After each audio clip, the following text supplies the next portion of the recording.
see. Okay. Is there any volume on this? Oh yeah, kind of computer. Yeah, I just turned it on. Oh, you just turned it on. Oh.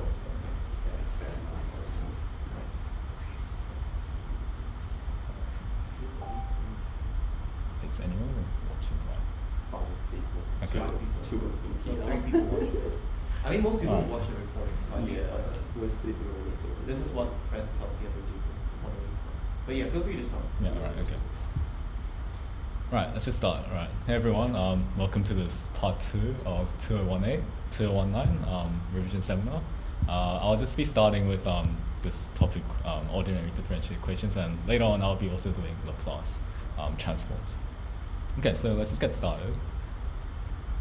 Right, so first of all, what's an ordinary differential equation? Well, it's the differential equation. It's just an equation that relates unknown function with its derivatives. And it's called ordinary because there's no partial derivative. It's just ordinary derivatives.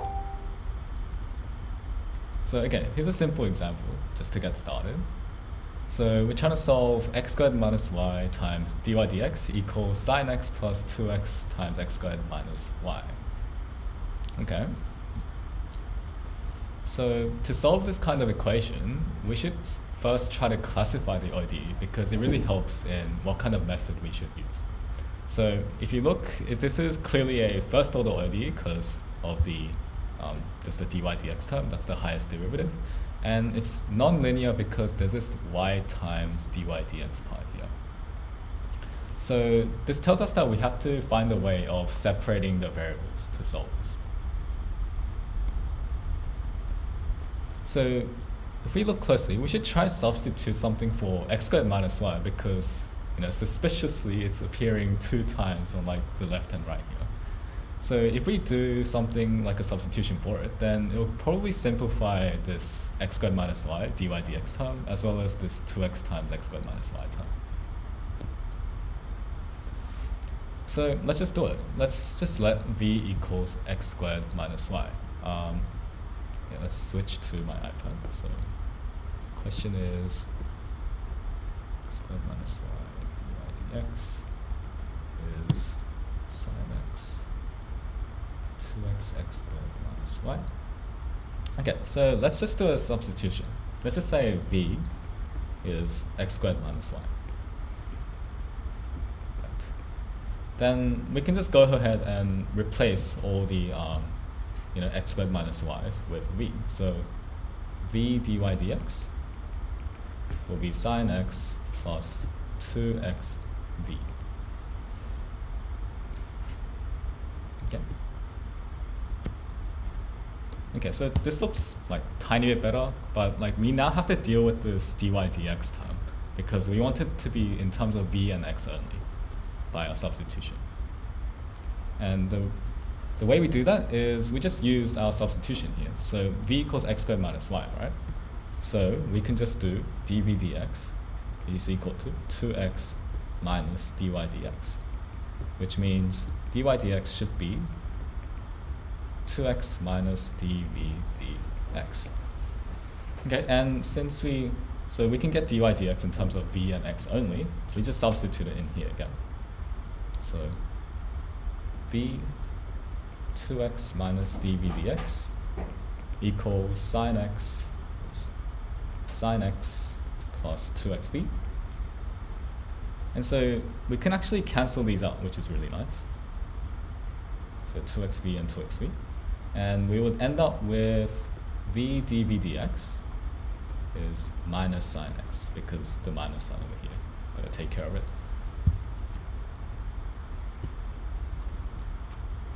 Yeah. So from here, we can actually just move the dx to the other side and just integrate straight on. So v dv integral would be integral of minus sine x dx. So half v squared plus, don't need the constant just yet. So half v squared would be cos x plus c. And so v squared equals 2 cos x plus just another constant. It will be 2c bar can't be bothered, so just C, I'll just say C dash. Okay, and yeah, so for the last thing, we should just replace the v with whatever we had for the substitution. So we end up getting x squared minus y squared equals 2 cos x plus some constant. And that's not it, because we just need to deal with the initial value now. So that's simple. We just substitute x equals 0, y equals 2. And so we get 0 minus 2 squared is 2 cos 0 plus this constant. So 4 is 2 plus that constant. That constant. Sorry? Oh, sorry. Yeah. So yeah, so let me just repeat that. Just substituting y equals 2, x equals 0, we get c prime is 2. So the full solution ends up becoming x squared minus y squared equals 2 cos x plus 2. Does anyone have any questions? No? Alright, let's just go ahead. Okay, so that was a first order differential equation. Now let's move on to second order differential equations. So, this question, use the method of variation of parameters to solve the second order differential equation, y double dash plus 2y dash plus y equals e to the minus x sec squared x. Okay, so with any non-homogeneous ODE like this, so like the right hand side is not 0, we have to find the homogeneous solution first. And so this means we have to determine the auxiliary equation, or also called the characteristic polynomial. And here the auxiliary equation is just lambda squared plus 2 lambda plus 1. You just read off the coefficients in the left hand side. And so just solving this, we get the lambda equals minus 1 as a double root. So the homogeneous solution is just a e to the minus x plus bx e to the minus x. So once we got the homogeneous solution, now we just need to find the particular solution using variation of parameters. Okay, so variation of parameters is pretty much just a way of getting the particular solution in like a systematic way from the components of the homogeneous equation, homogeneous solution. And this is like, it's a really long formula here, but don't worry, like it's not that bad. So yeah, so what it says is that if we have a second order ODE in this form, where the leading coefficient here is 1, and the other coefficients can be just anything in terms of x, then, and if it has a homogeneous solution, yh equals ay1x plus by2x, then we can find the particular solution by just applying this like bunch of integrals. So that will be a particular solution. And if you're wondering about this wx is just the Wronskian of y1 and y2.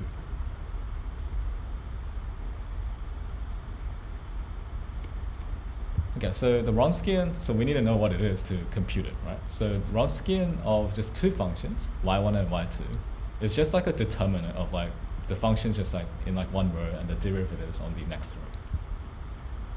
And so in our case, the remember from our homogeneous solution, the components were e to the minus x and x e to the minus x.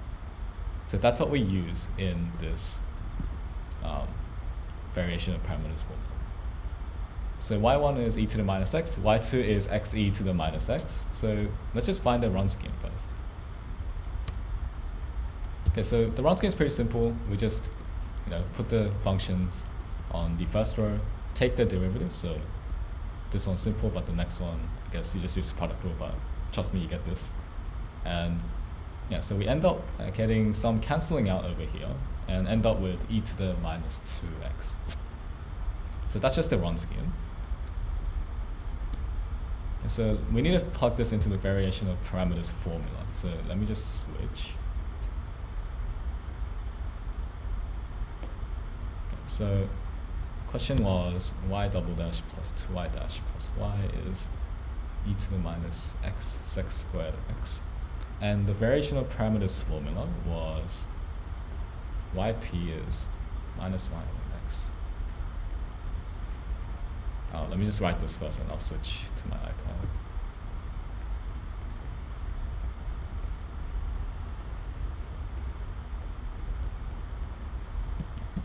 Okay, so the variation of parameters is pretty much this.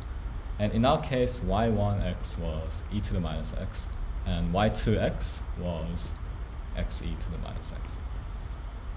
Here, the formula also specifies like an f, right? So an f is just the right-hand side here. So fx is e to the minus x squared x. And Wronskian from before, it turned out to be e to the minus 2x. So all we have to do now is just plug it all in to the formula. So yp is minus e to the minus x integral of xe to the minus x times e to the minus x squared x all over e to the minus 2x dx plus xe to the minus x integral y1 e to the minus x fx, which is e to the minus x squared x, all over e to the minus 2x again. And thankfully there's tons of cancelling out here, so the e to the x's just disappear. And we end up with minus e to the minus x integral x sec squared x dx plus xe minus x integral sec squared x dx. Alright, so all we need to do from here is just use, well, the second integral is pretty easy, it's just tan x, but the first one we just need integration by parts. So let's just do that. Can I copy? You can select and then tap. Alright, yeah. Guess I think I remember it. So what we had was this. Oops.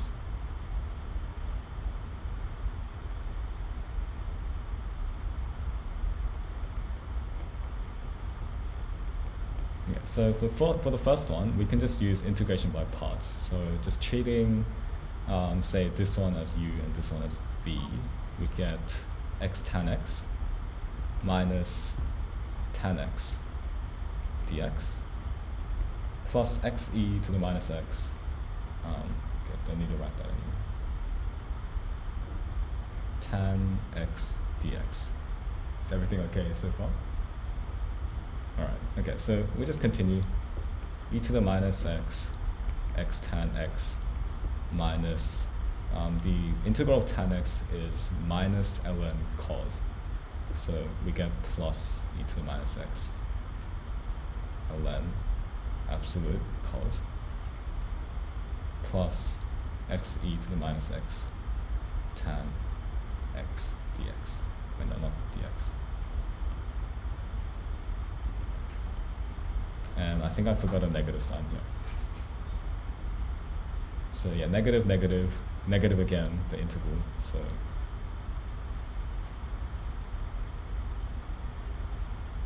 yeah, so these two cancel out, and we're left with e to the minus x ln absolute cos x. So that all that work just to get the particular solution. Yeah, these slides are just repeating. Okay, did I make a mistake? Yeah, I did. Yeah, should be minus.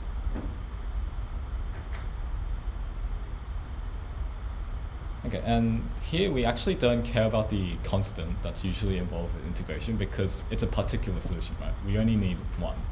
So we can just like set it to be nothing. So far so good? Okay, so finally we have to put it all together with the homogeneous solution, and we get y is a to the a times e to the minus x plus bx e to the minus x minus e to the minus x ln absolute cos x. Right, that was a lot of work. Yeah, usually guessing, well, okay, for this one, like you can't really use like the method of guessing because it's not really a standard function that you might be familiar with. So yeah, here variation of parameters is like really the only way to go. All right, so let's just move on to the next topic. So forced oscillations and resonance, and this pretty much involves differential equations with like just trigonometric functions that are periodic. And so the background is that every object in the world has an infinite set of natural frequencies that it can vibrate at. And forced oscillations occur when we kind of like, it's just, we apply a periodic force to a system, like pretty obvious. And so when the frequency of this periodic force matches this natural frequency of an object, then the object actually starts to vibrate like by itself, which is like a really major issue for like physical systems. There was actually a bridge, I'm not sure if you've seen this, but yeah, there was like a bridge that was built like many years ago, and like the wind kind of vibrated the bridge, and like the bridge started like swaying around, and yeah, it eventually just like broke down. So it's very important. So yeah, one thing we can do is damping, which is the process of removing the energy from a system, so like it doesn't like vibrate as much. Okay, so the differential equations that are involved with this are just in this form. So like there's a bunch of constants, and there's always this trig function on the right hand side. So yeah, we need to solve equations of the form my double prime plus cy prime plus ky equals f0 sine omega t. And these constants just like related to the system. So m stands for mass, c is a dampening coefficient, which is just how much we damp the system by. K is a spring constant, so it kind of measures how stiff the system is. And F0 is the amplitude of the periodic force that we're applying to the system. And omega is the frequency of that periodic force that we're applying.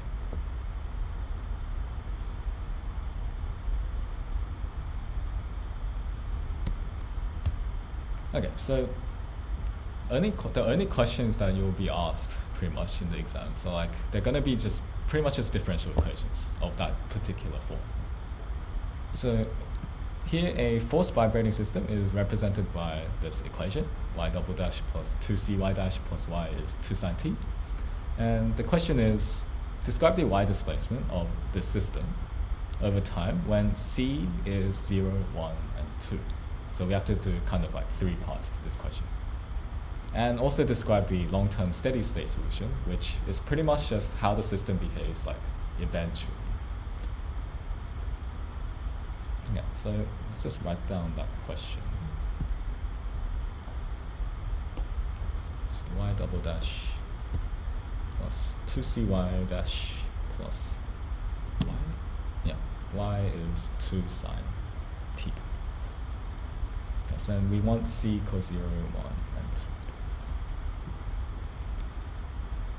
2. Okay, so right, as always, this is a non-homogeneous equation, so we need to find the homogeneous solution first.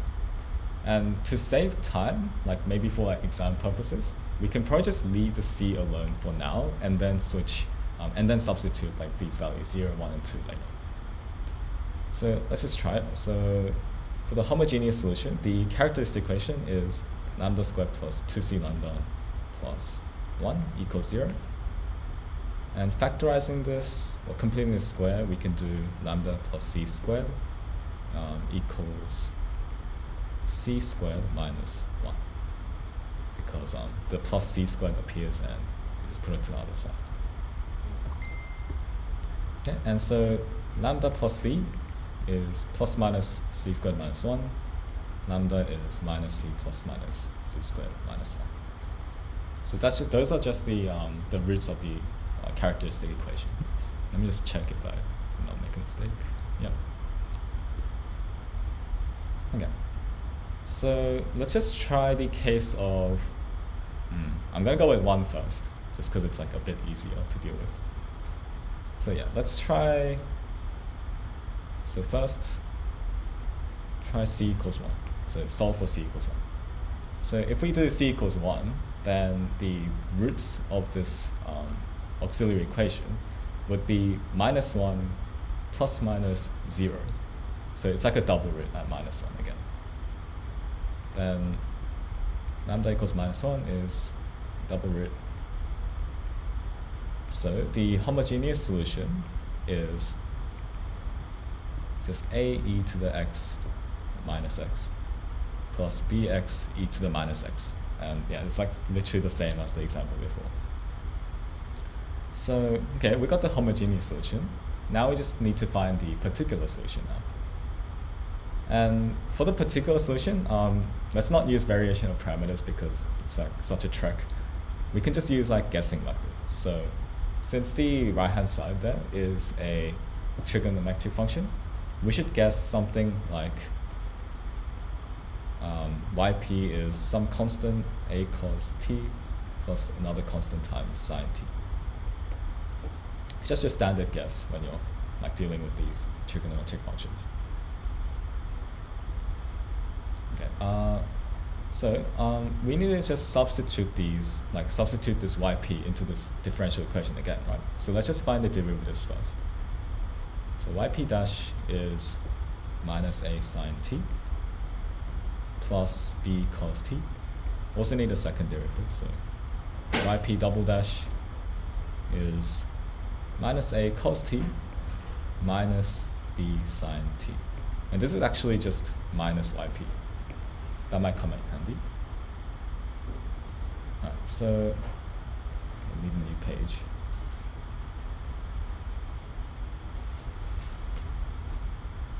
Yeah, so okay, yeah, okay, it's still there. Alright. Yeah, so we just need to substitute into the original differential equation now. And so the original one was this, right? But c equals 1 in this case, so we just do like substituting, we get minus yp, let's just use this for double dash, plus 2 times minus a sine t plus b cos t plus yp, because yeah, this part here. And the reason why I just left it at minus yp is because of this. Like if they just cancel out, don't have to deal with anything. And just put the right hand side back here. So yeah, these two cancel out, and we get minus a sine t plus b cos t is sine t. And just look at the coefficients. So a has to be minus 1 and b has to be 0. So a equals minus 1, b equals 0. So the particular solution, we just substitute these values, which was a cos t plus b sine t. So minus cos t. Alright, so we're pretty much done for the c equals 1 case now. We just put it all together. Y equals the homogeneous solution, which was a e to the minus x plus bx e to the minus x. So that's seen here. Plus the particular solution, so minus cos t. Okay. Okay, let's say it's not minus x, okay, never mind. Change the variables around. Oops. T, T, T. Yeah, these all should have been t, not x. Okay, so this is just for c equals 1. So the next one was c equals 2. Just leave 0 to last. So when c equals 2, the original ODE becomes y double dash plus 4y dash plus y equals 2 sine t. And the roots of the characteristic equation, we found that in terms of c before, so we just substitute in c. So in here, we'll be getting minus 2 plus minus root 3. Roots of homogeneous equation are lambda is minus 2 plus minus root 3. Okay, so since these are two distinct real roots, we're going to end up with a homogeneous solution of a e to the minus 2 plus root 3 t plus b e to the minus 2 minus root 3 t. Okay, so that's the homogeneous solution. Now again, we have to get to the particular solution. Okay, it's getting a bit tedious, but we can still guess the same particular solution as before, because we only care about the right hand side here. And because the guess of a cos t plus b sin t, like none of those terms appear in the homogeneous solution here. So we can still use the same guess.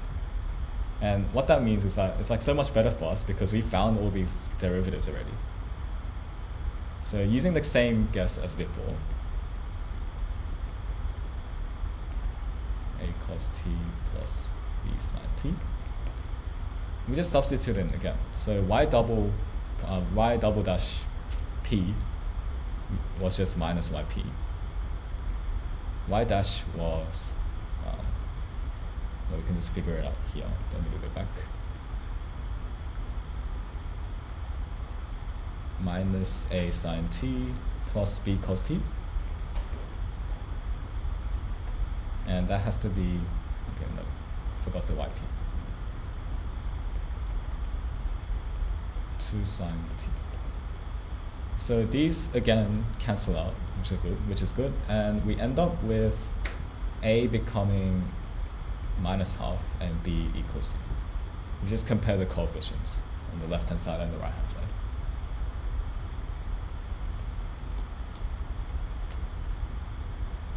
Okay, so our particular solution is just minus half cos t. And putting it all together here, our solution for the c cos 2 case is just ae minus 2 plus root 3t plus be minus 2 minus root 3t minus half cos t. Is that all good? Okay. So again, that's the c cos 2 case done. Let's just move on to the c cos 0 case finally. So c cos 0. The original ODE becomes y double dash plus y equals 2 sin t. And so using the characteristic equation and the roots of it again, we just substitute c equals 0. But that means we get a minus 1 in the square root. But that's fine, we just treat that as I. So our roots just become lambda equals plus minus I.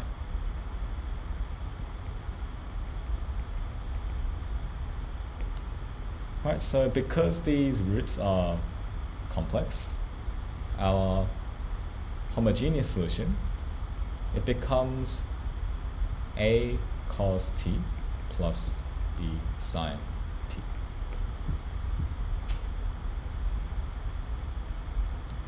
Okay, so that's the homogeneous solution. Now we need to find the particular solution again. But this time, can we guess the same guess as before? No, right? Because these terms are exactly what appears in, okay, if we guess a cos t plus b sin t, they already appear here in the homogeneous solution. So that's not good. And when that happens, we just multiply the guess by t and use that. So guess yp is t times a cos t plus b sin t. And as usual, we just we need the two derivatives again to substitute back into the ODE. So let's just do that. Yp dash would be leave the first alone, differentiate the inside, and differentiate the first one and leave the second one alone. It's just product rule. And yp double prime would be t times minus a cos t minus b sin t plus minus a sin t plus b cos t plus minus a sin t plus b cos t. So like this is going to be these two terms, the derivative, and this one, yeah, I just derive them separately. And okay, so if we substitute into the original equation, we didn't actually need this, we just need this one. And so we get, so these two cancel out actually. So we want yp double dash plus yp is 2 sin t. But doing that means these two terms cancel out. And so we end up with minus 2, and not minus 2. So we get 2 times minus a sine t plus b cos t equals 2 sine t. And just comparing coefficients again, we just get a equals minus 1, b equals 0. Is that all good? All right. So yeah, we're pretty much done. We just substitute back to whatever our guess was. Our guess was t times a cos t plus b sine t. So yp is t times, it's just minus t cos t. Okay, so putting it all together, finally finishing the question off, we get y equals a cos t plus b sine t minus t cos t. And yeah, we kind of forgot something. I remember telling you to, I remember the question said we need to find a long-term steady state solution. And so for the first one, c equals 1, is this. So could anyone tell me what the steady state solution would be? No? Well, it's just cos t. It's just minus cos t, because these just go to 0 when t gets really big. So like eventually the system will just look like the cos t function. Similar thing for c equals 2. We'll just end up looking like minus half cos t, because these two actually are less than 0. So like they both go to 0 as t goes to infinity. But for the third case, we don't really have a steady state solution, because this thing, the magnitude of it gets like really, really big when t gets really large. So there's really no steady state solution here. And also like these are kind of like irrelevant because, yeah, like. Alright, let's just move on. Yeah, so these are just the slides. You can just read them. Alright. So let's move on to the next topic, Laplace transforms.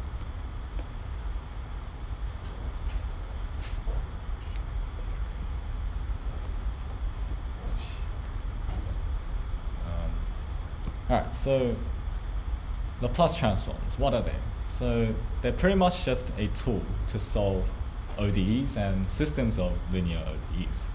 And the idea is to kind of apply, or kind of transform this ODE into an algebraic equation, which we know like how to solve, right? Algebraic equations.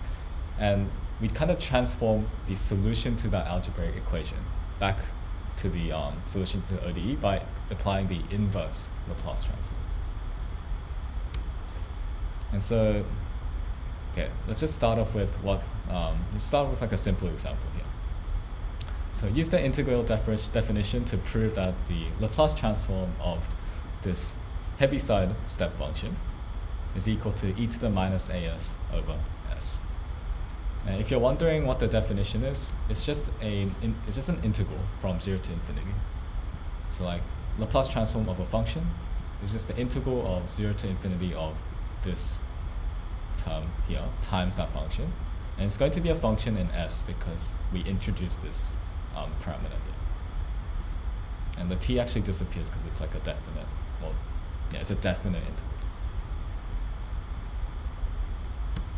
And the Heaviside function is just, it's pretty simple. It's just like 0 whenever t is less than a, and 1 if t is greater than a. It's like a switch.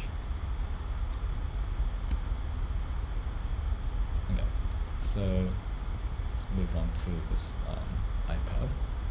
We wanted to find the Laplace transform of the Heaviside function, and we want to prove that it's e to the minus as on s. Okay, so the Laplace transform, we just apply the formula, right? So the formula says the Laplace transform of this Heaviside function should be integral from 0 to infinity, e to the minus st. S is like a new variable, and we just put the function back in. And the first thing we should realize is that since this heaviside function is kind of like split on like x equals a, we should try to split this integral at that point as well. And what I mean by that is we can split the bounds of integration. We can go from 0 to a first, and then a to infinity.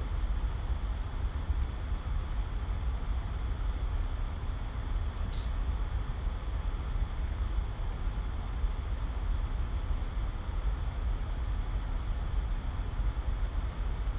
Right, and this makes our life much easier because the heaviside function for anything less than a is 0.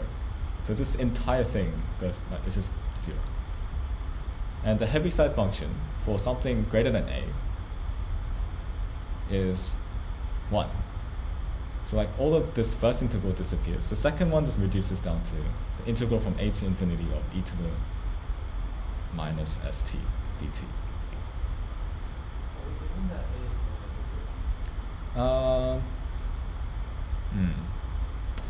Actually, it doesn't actually matter because even though a is negative, like we can still like integrate backwards from a to like 0 to a, and then go from a to infinity again, and that kind of like cancels that part out of integration.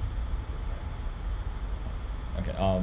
And it doesn't affect like what we like said about here, where like this integral just turns to 0, because if a is negative, then like everything we're just guaranteed for the input to be negative as well, which is always actually.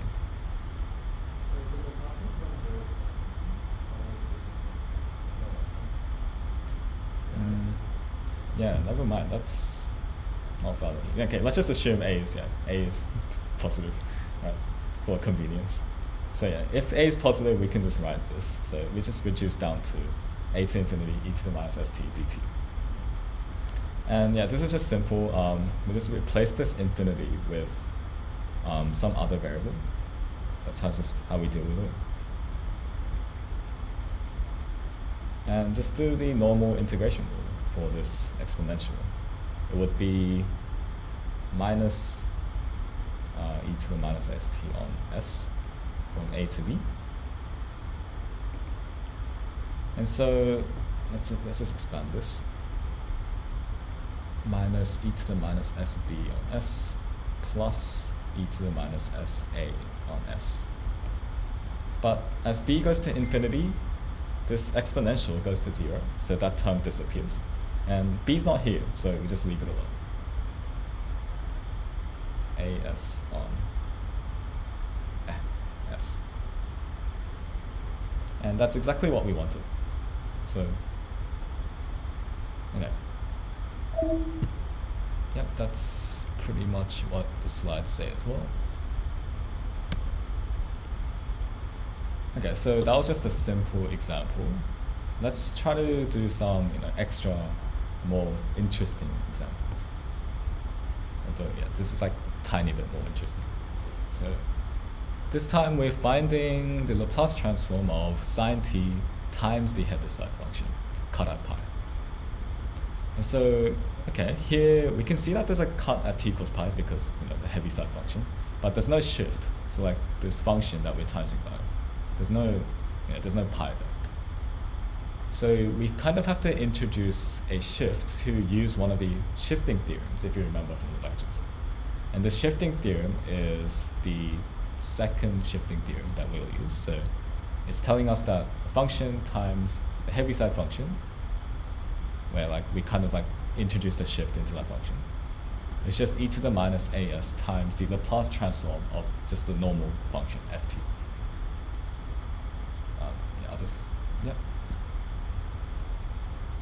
Okay. So we need to introduce a shift, right? But that's pretty easy for us in this case because we can turn sine t into sine pi minus t. It's the same thing because second quadrant, same angle, same value of sine.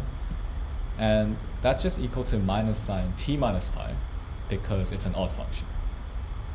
And the reason why we do this is because that means we can we kind of transform this sine t to have this t minus pi inside as well. So since the Laplace transform is linear, we can get this negative sign outside the Laplace transform. And so it becomes, the Laplace transform becomes the minus Laplace transform of sine t minus pi times the Heaviside function at pi. And using the second shifting theorem here, as we said before, as well as this Laplace transform rule that's going to be in a table. Unfortunately, I don't have the table here, but trust me, that's what it says in the table. Yeah, so we just apply that here. We'll get minus e to the minus pi s on s squared plus 1. So b here would be 1 because we have a sine 1t, and a here would be pi. And yeah, so this came from the this part of the second shifting theorem. So far so good? Okay. So that was the regular Laplace transform. Now we need the inverse Laplace transform to make it useful for differential equations. So it's pretty much what you would expect. It's kind of, if we have this function, what was the Laplace transform that got us there? So to do this, we still need to rely on the given table of regular Laplace transforms. And we need to kind of manipulate that function so that it looks like one of the transforms on the table. And so there's this technique called partial fractions that might be useful for this kind of manipulation. And we might also have to apply some of the shifting theorems, so the first one and the second one backwards. So yeah, here's an example. Laplace transform, or inverse Laplace transform of 1 over s squared minus 10. Okay, how do we do this? Well, we have to look in the table first and see which one's suspiciously similar to it. And on the table, it turns out that shine bt, the Laplace transform of that, is b on s squared minus b squared. And that's really, really similar to what we have. B equals kind of root 10, but the top is not correct. But Yes. yeah, 2018, 2019. Yeah. Okay, so that doesn't matter. Even if this constant up here is it's not really matching up with this, we can just do a simple manipulation. So since the inverse Laplace transform is also linear, we can kind of force that minus root 10 on the top. So take the root 10 on top of the fraction, on top of the the fraction, and take out 1 over root 10 on outside of the Laplace transform. And there should be inverse Laplace transform. Sorry about the typo. But using this, now this is exactly like the tabulated transform for shine. So we just do 1 on root 10, shine root 10 t. Does that make sense? Okay. Alright. So another slightly more complicated looking example. Find the inverse Laplace transform of 3s plus 1 on s plus 1 times s minus 1. And so here's where partial fractions kick in. So partial fractions is pretty much a way to kind of divide a fraction into 2. Well, it doesn't have to be 2, but divide by its denominators. So something like this. We want to make 3s plus 1 on s plus 1 times s minus 1 to be 2 separate fractions, each with the factor in the denominator. And by the way, these kind of functions are called rational functions. So whenever you have a rational function, partial fractions will be pretty useful. So that's our aim. We're trying to find a and b so that this equation works. And the reason why we want to do that is because we know that one of the transforms, Laplace transforms, result in this kind of fraction here, which is this one. So we know if we have some sort of fraction with s plus a constant on the bottom, we know we can rely on this Laplace transform. And so that's why we split it in this way. Okay, so how do we find this a and b?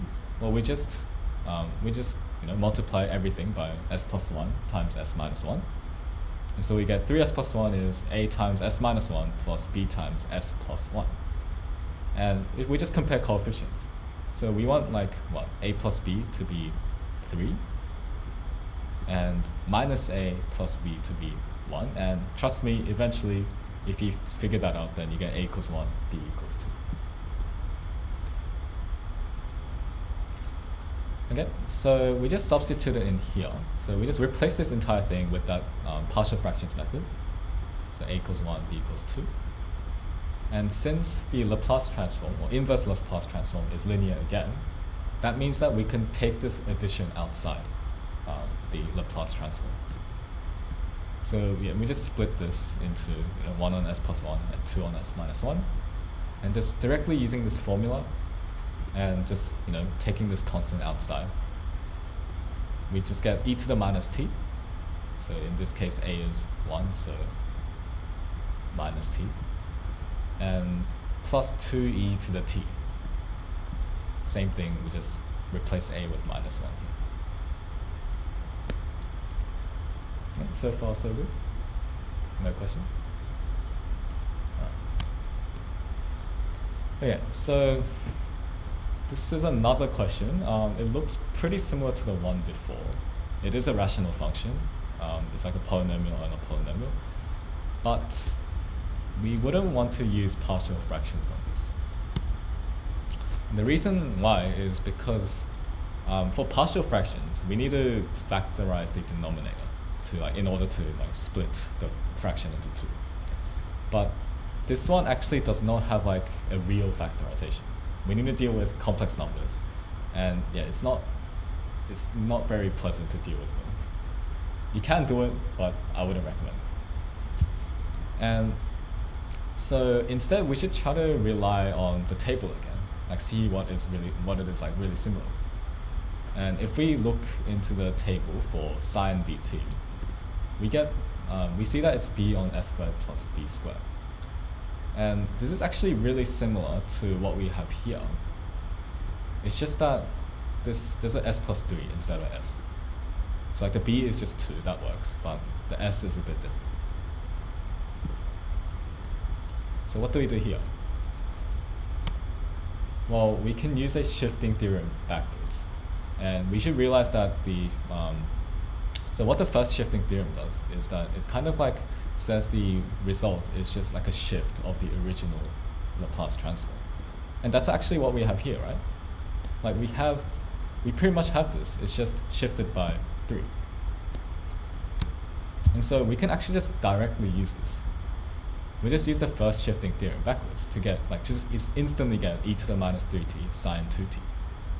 Because this is literally just the Laplace transform of the sine function, but the s is replaced with the s plus a.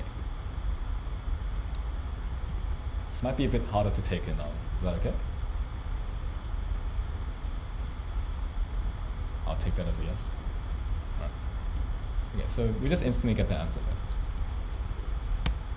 So let's go one further. So this is an inverse Laplace transform of e to the minus 4t times what we actually had before. This is exactly the same as just the last question. Okay, and from this, if you have the table handy, you'll realize that this is actually really similar to the second shifting theorem, because the result of the second shifting theorem introduces this e to the minus as in front of a Laplace transform. And the thing is, we already know the inverse Laplace transform of this. We just found it before, right? And so we can just use the second shifting theorem, where a is 4, to go back to this. So what that means is that we need to replace all the t's in this inverse transform with t minus 4, because a is 4 in our case, times the Heaviside function, t minus 4. Okay, this might be harder to take in. Is that okay? Okay. Is everyone? I'm just gonna replay it so that everyone can see. Right, replace t's with t minus 4. Add the Heaviside function to it. Okay. Alright, so I remember talking about differential equations. How does that even relate to Laplace transforms? Well, here it is here. It's really useful for solving systems of differential equations like this. So like some things where there's like two variables or two functions in terms of t, and they're kind of related together. So dx dt plus 2x plus y equals 0, dy dt plus x plus 2y equals 0. And yeah, we have a bunch of initial conditions for both x and y. And so as I hinted before, we take the Laplace transform of the differential equation first to get an algebraic equation. It might be pretty hard to see at the start, but so if we take the Laplace transform of the first equation, so this one, Laplace transform both sides, we just use the fact that the Laplace transform is linear, so just take the pluses out, and we're just using, oh no, this is just another way of writing dx dt.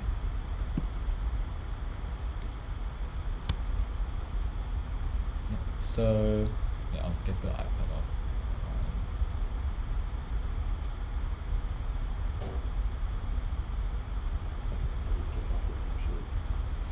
Alright, yeah, so let me just write that down. 2x plus y is 0, dy dt x plus 2y equals 0. x0 was 0, y0 is 1. Okay. And we ended up with, okay, so we just take the Laplace transform of this first equation. So we ended up with Laplace of x prime plus 2 Laplace x plus Laplace y is Laplace 0, but Laplace of 0 is just 0, because you put the 0 in the integral and everything cancels out. Okay, so we have to use the Laplace transform of the first derivative tabulated in the Laplace transform table. And it pretty much says this.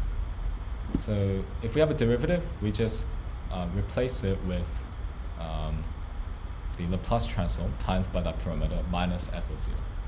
And so here, what we did was, this becomes s times big X, so I'm just going to use big X for the Laplace transform of little x, big Y for Laplace transform of little y. So we get S big X plus 2 big X plus big Y equals 0. And we just isolate the X to get this. So if I kind of re-explain that, just let X be Laplace transform of little x, big Y be Laplace transform of little y.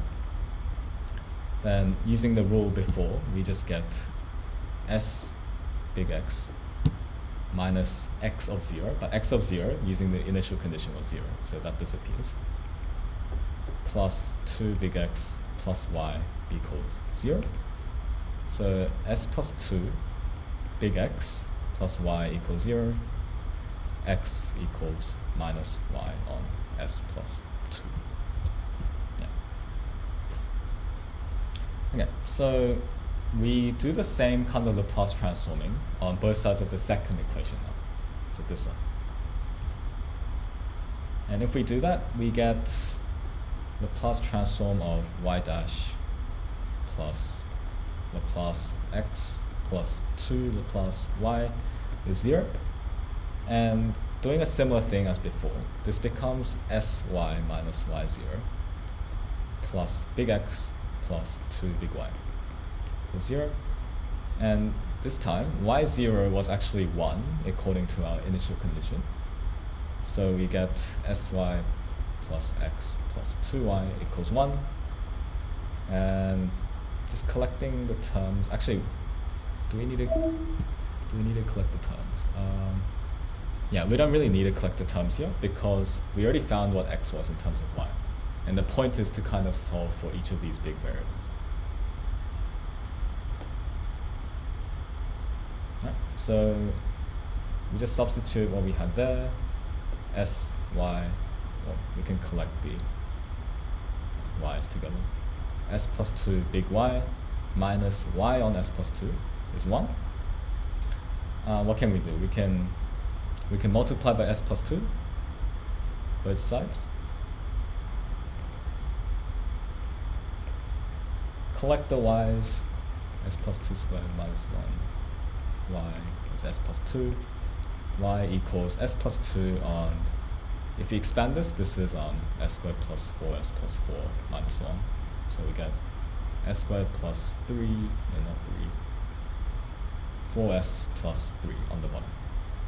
And that's actually s plus 2, s plus 3, s plus 1. Yeah. Okay, so we're kind of running out of time. So I'll just quickly go through the slides here. So we find y equals whatever we said before.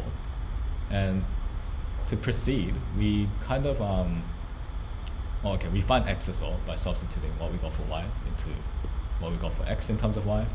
Eventually get this. And the point is to kind of find the inverse Laplace transforms of these. Because if you remember, big X was just the Laplace transform of little x, right? So to get little x back, we just need an inverse Laplace transform.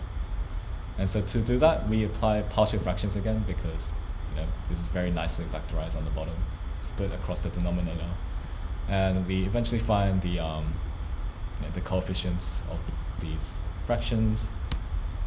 So yeah, blah, blah, blah, blah. We get some factor times a bunch of functions, which we know the Laplace transforms of. Inverse Laplace transforms, and we get little x to be this. Similarly, we get y equal this. The slides will be available later. Sorry about the delay. Sorry about the rush. But yeah, and once we do this, it's a good idea to check because I believe the exam's on Mobius for you guys. So it's like either you get it right or wrong. So you should try to check this by just subbing into the original ODE. So we got our results.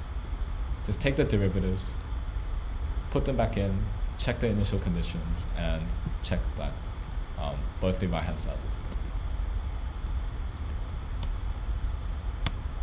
Yeah, and that's it for me. Hopefully that was okay.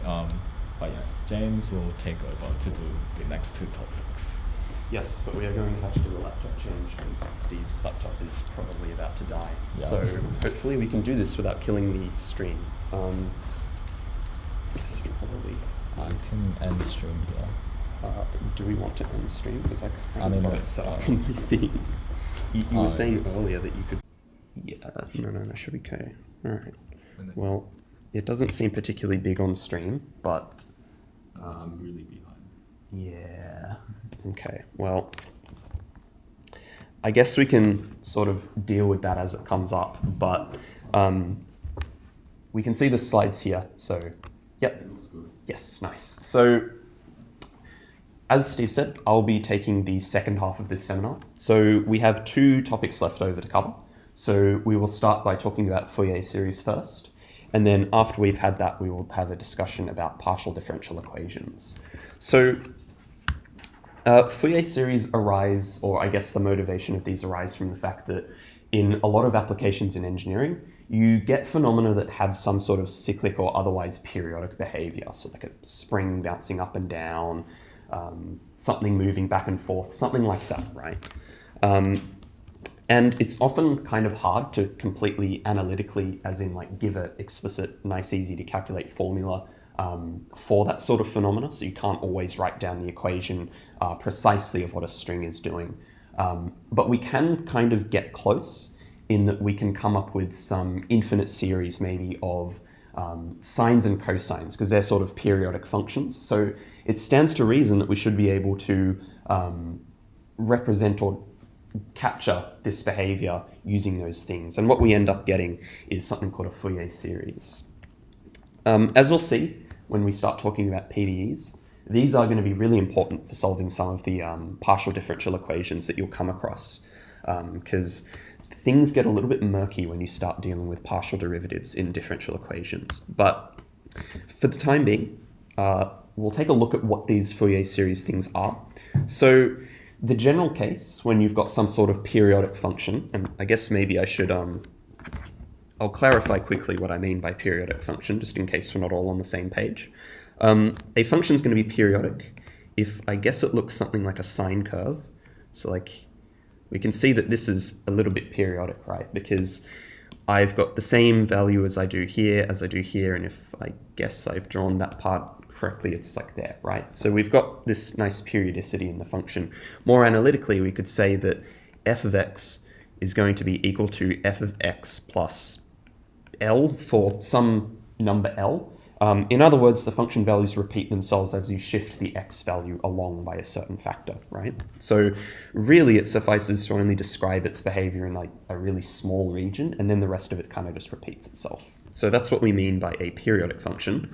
So if you've got one of these, and specifically it has period 2L, i.e. you kind of forward copy your function 2L units every time, then you can have this Fourier series representation where you have some constant a0 plus the sum of two cosine terms and two sine terms. So you have these coefficients a sub n, b sub n, multiplying some cosine. And more specifically, we can say that these Fourier coefficients satisfy these integral properties. So the constant term is just the integral from negative L to L of f of x, and then you divide that by 1 over 2L.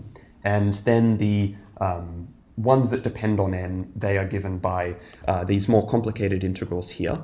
And one thing to note, one thing to be careful about is there is a 2L in the constant term, but you only divide by 1 over L, or you divide by L when you're doing the ones that depend on n. So be really careful with that, because it's really easy to accidentally have a 1 over L in your constant term, and similarly you could have a 1 over 2L in your terms which depend on n. So just be careful with that. So that's all well and good if we have a function here which we have assumed is defined for all of the real numbers. So we have a input value for all of r, but maybe initially we're only given a function that's defined on some small set of the real numbers. It might only be defined for some initial span of time, right? If we're talking about a function whose argument is just going to be time, it may not be defined forever. So we would like, or we want to look to some sort of way that we can extend that sort of idea of a Fourier series to these kind of things. And the first step to get there is that we need to extend this function into something that's periodic. And there's a couple ways that we can do this. So I guess the first most basic one is you can literally just make it periodic by doing the thing as we said before, where I would set f of x plus L just to be f of x. And then in that way you extend it to a function that is now defined on every single real value, right? It just basically takes the values from the initial part in which you've defined it. This is nice and simple, like it's a good way to make something periodic, but it kind of helps if we can have other properties about our periodic extension. So we will see that the other two are going to be ones where we make this periodic extension even or odd. Because we noticed that we were dealing with integrals, and particularly we were dealing with sines and cosines. They're even and odd functions. So if we can have our extension f be odd or even as well, it can often help when we're simplifying some calculations. So the first one of these is the even periodic extension. Same idea, except now what we're going to do is, if I draw myself another picture here, let's suppose that my function initially is just like a straight line here. So it's only defined up to some point p, right? So it's only defined up to that point. We want to make this a function that's defined on all of r, except I guess at this endpoint here. So we've got an endpoint there that we can't really do much about. We're just going to have to leave it undefined. But the first step, if we want to find the even periodic extension of this, is we want to reflect f over the y-axis, by which I mean I'm going to reflect it in the y-axis. So if I do that, well, that's going to end up looking something like this, right? I've reflected in that straight line down the middle, so now it's nice and symmetric about that point. And now what I can do is I can now repeat it by 2L. So I say 2L because, well, I guess maybe instead of using P, I should maybe use L here. This window on which this function is defined now is of length 2L, right? So it doesn't really make sense anymore to, I guess, repeat it by L, or else we'd end up like overriding that red part of the function that I've just reflected. So this is where we get the 2L coming from. So in essence, what we're just going to do is, well, this one comes here, we leave that undefined, and then this part here comes up. We've repeated by 2L here, right? So this is 2L here, 3L here, right? So we've filled everything forward 2L, and similarly, I won't draw it, but you imagine that we do it on the same, to the negative axis as well. So, and if we do that, you can see that this ends up being an even function, right? The other one, as you may be able to tell, is going to be the odd periodic extension. So this one is going to be a little bit different. Instead of reflecting in the y-axis, this time, because we want to make it odd, I don't know if you've seen this characterization of odd functions, but the point is that if you reflect the function in the line y is equal to x, i.e. if you do this straight line through the origin here like this, an odd function is going to look pretty much the same either side of it, right? So if I want to do that, well, if I want to make this odd, what I do is I need to reflect this line here in the line y is equal to x. It's a little bit interesting here because I've drawn a line that's like parallel to this, but this is what you would do, right? You would make it so that it sort of mirrors the image when you reflect in that diagonal line instead, right? So in the same way, we now have a function that is defined on an interval of width 2L. So again, I just go and repeat this by 2L units, so I'd have something that looks a bit like this. So this will be 2L, 3L, and so on and so forth, right? So in this way, we get something that's actually odd now. I feel like it's a 180-degree rotation rather than a reflection. Yes, you can certainly view it like that, but you know, reflection in the line y is equal to x, rotation by 180 degrees. Either way is a good way to look at it. Yeah.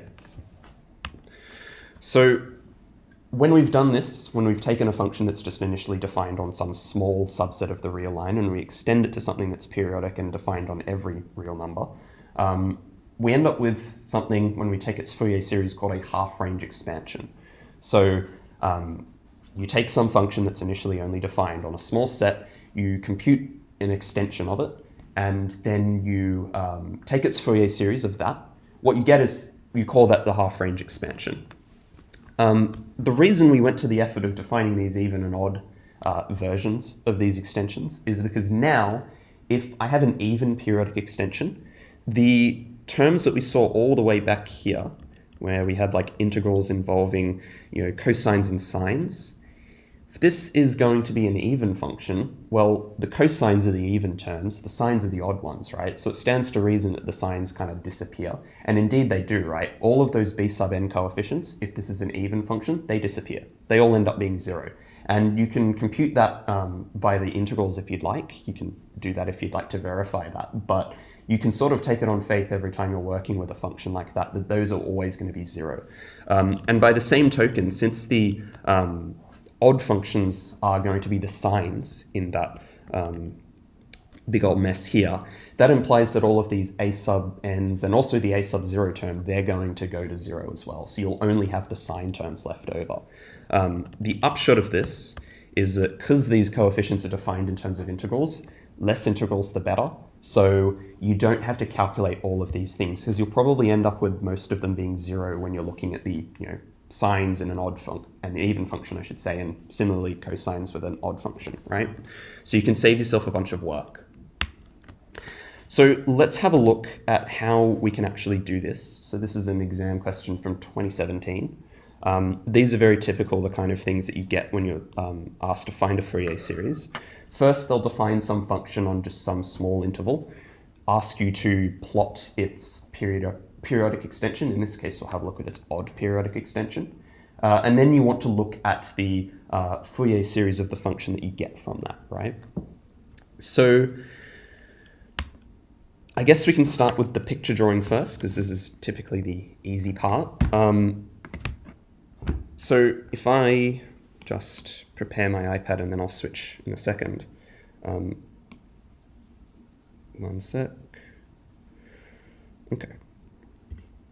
So we have this function here, f of x equal to x on 2. So it's a line through the origin with slope a half.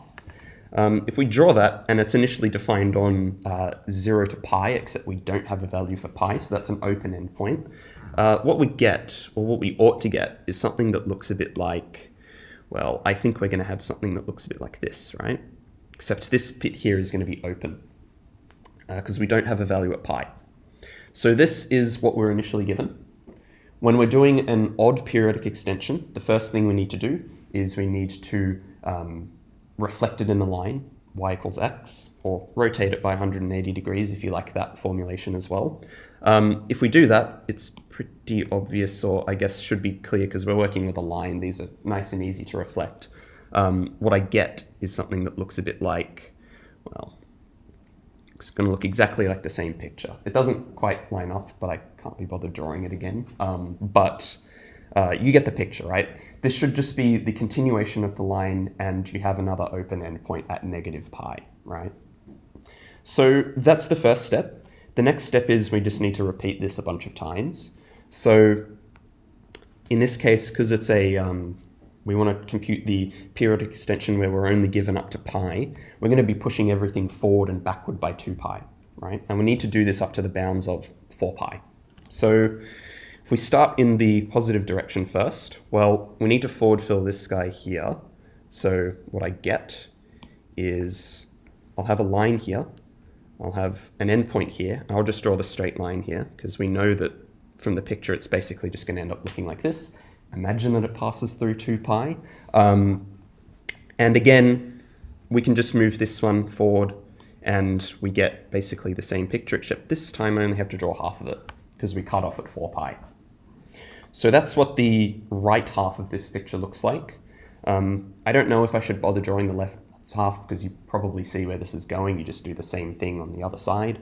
So these are typically the easiest bits of the question. They are basically free marks as long as you can draw. So, but we will see that this is not just an exercise in pointless sketching. We will see that these are actually kind of useful for the typically last parts of these questions, but we'll get to that in due time. Any questions about this sketch? No, figured not. So now that we have done that, the second part of the question, if you recall, is we now want to show that the Fourier series of this extension has this form. So sure enough, we're working with an odd periodic extension, so we've got rid of the cosines here. So really, all we need to show is that, I guess this here would be your b sub n. So this negative 1 to the n plus 1 over n. This is going to be your b sub n coefficient. All we need to do is show that that has this particular form here. So really, our only work here is to show that this integral here, 1 over pi from negative pi to pi of f of x times sine n of x, is indeed equal to what we've got here. In order to attack these integrals, it's a bit annoying. Sometimes you might get lucky. Sometimes this f of x will just be a constant function, in which case you're just integrating a trig function. More generally, you're going to have to deal with functions that might be linear, quadratic, whatever. God forbid it's any worse than that. But the play in most of those cases is you want to use integration by parts, right? So this is a function that sort of looks like a product of two things. So in this case, we're dealing with something that's linear, so integration by parts shouldn't be too painful. So what I can do, I guess, first off, is notice that because we've got an odd function here, we can wipe off this negative pi bit because it's going to be like the same area, right? So if we do that, we double this up because we're going to get an odd function times an odd function, which is just even, right? So odd times odd is even. So if you think about the picture of an even function, you know that the integral to the left, if you're integrating on a symmetric interval, is just going to be the same. So it's basically twice the amount of just doing for 1/2, which is what we've done here, right? So I've chopped off the negative pi bound, just because this product gives me an even function, and I've multiplied by 2 accordingly. And now if I just put what f of x is, I just get x on 2. So we're going to see that this 2 that I've just introduced at the front is just going to cancel. So really, all I have to compute is this. This is the integral that I have to attack. As I said, you're often going to need to use IBP for this. That's just sort of how it goes. Assuming that we're all okay with how integration by parts works from first year, you would initially start by doing this. So my choice for the function to differentiate will obviously be the linear function, because when I differentiate it, I just get 1. So that bumps it down to just a regular trig integral. And I guess that just leaves me with no choice but to integrate the trig function. But if I do that, this should all be very familiar from just first year, Math 1, 2, 3, 1, whatever, whenever they teach integration by parts. But hopefully this is not such a surprise so far. No, nice. If I just go ahead and simplify this a bit, I don't know that we need to like split hairs about the details with this. All I have really done is I have first evaluated that term that we've got the integral bounds on. So pi cos n pi, obviously that doesn't immediately cancel, but because we've got a bound of 0, we're multiplying by 0, so we could just forget that it exists, because we'd have 0 times cosine of whatever, and at that point we already know it's 0. Similarly, the evaluation of that integral is not too difficult. It's just 1 over n sine nx. You can sort of see that by differentiating that, but that's not really a surprise either. I then need to evaluate that from 0 to pi. And if I do that, well, I notice that I'm going to have sine of n pi and sine of 0 somewhere in my term. What do we think that's equal to? Yeah, it's just 0, right? So the sine at any integer multiple of pi is always going to be 0. And again, you can just draw a graph to see that if you didn't remember that off the cuff. So all in all, this integral bit here just sort of disappears. And we're left with, after we cancel the pi on the top and bottom there, we're just left with negative cosine n pi over n. Now, remembering what we were meant to prove, you may or may not be able to see where this is going, but if you're in an exam and you don't know what the heck cosine of n pi is, well, one way you can always do it is you can just look at the pattern. So here, cosine of pi is just negative 1, cosine of 2 pi is 1, cosine of 3 pi is negative 1, cosine of 4 pi is 1. So what do we think the pattern is? So for a general n, what do we think the pattern is? Negative 1 to the n? Yes, so someone in the audience has said negative 1 to the n, and that's exactly right. So we can see that it sort of flip-flops, right? So when it's odd, this is going to be negative. When it's an even multiple, it's going to be positive. N will never be 0 in this case, that's correct. So the question was, is n ever going to be 0? In this case, no, because we're calculating the... well, I guess it doesn't really matter either way, right? So we're calculating the Fourier sine coefficients here. Those are defined for n greater than or equal to 1. But I guess even if it's 0, it doesn't really matter. This formula still holds because negative 1 to the 0 is just 1. And certainly cosine of 0 is 1. So the formula still extends. In fact, it extends to every integer. Not even just has to be positive. But in this case, it's fine. And I guess at this point, we just plug it in. So we replace cosine of n pi with negative 1 to the n. We've got negative times negative 1 to the n. So we can just increment the index here because that's just negative 1 times negative 1 to the n. So you just get all of that to the negative 1 to the n plus 1 over n. And that was indeed what we wanted to prove. So if you go all the way back to the question, that's what we wanted to prove. So in this case, you don't have to write like the full spiel about like, you know, here's the Fourier series, whatever. You can literally just show that the coefficients have the required form. All good with that? Yes, nice. So I sort of skirted earlier why the picture was important, or I said the picture was useful for something. I guess one discussion we could have is what happens at the endpoints of these functions when we do this periodic extension business. Because if we go back and we have a look, we have neglected to define the function at these endpoints, right? So by endpoints, I mean these open dots that I've got. These could also be closed as well. So if these were closed dots, well, we also have an interesting discussion to have because then, you know, what happens? We've sort of got this jump between, right? So it's a nice question or a good question to ask, what happens at these endpoints? It may not seem, and it certainly isn't the case that this is a continuous function, but nevertheless, when you compute the Fourier series of something like this, it does actually converge to a value. And what we will see is it converges to, I guess, the midpoint of the endpoints that you've got overlapping, right? So I guess more formally, if you want to put that in mathematical terms, you can say that it's just the average of the left hand and the right hand limits at that point. But I guess because these questions always ask you to draw the plot first, an easy way to rephrase this geometrically is that it's basically just the midpoint of this line here. So just looking at it, and in fact, this will be the last question from that exam one that I picked up. The last question is to find out what value does the Fourier series converge when you put in pi. Well, we can see here that the midpoint of this line, it's one that goes from pi on 2 to negative pi on 2, so the midpoint should be 0, right? And we can geometrically see that even. So if you've got a plot like this, you don't have to calculate the left and the right hand limits, although admittedly for a function like this, it's probably not too difficult to just do that computation anyway. So if you didn't have the plot at your convenience, then you would be able to see that, you know, the left and the right hand limits will just be negative and positive pi on 2. So you do get 0 algebraically, but you could also just view the plot. So if you do have the plot, there's no real point wasting your time with this. You may as well just read it off. And I guess it goes without saying that at non-endpoint function values, it should be pretty clear what it converges to, because it is actually defined there. So really, this is only a discussion we have to have at the endpoints. Does that make sense?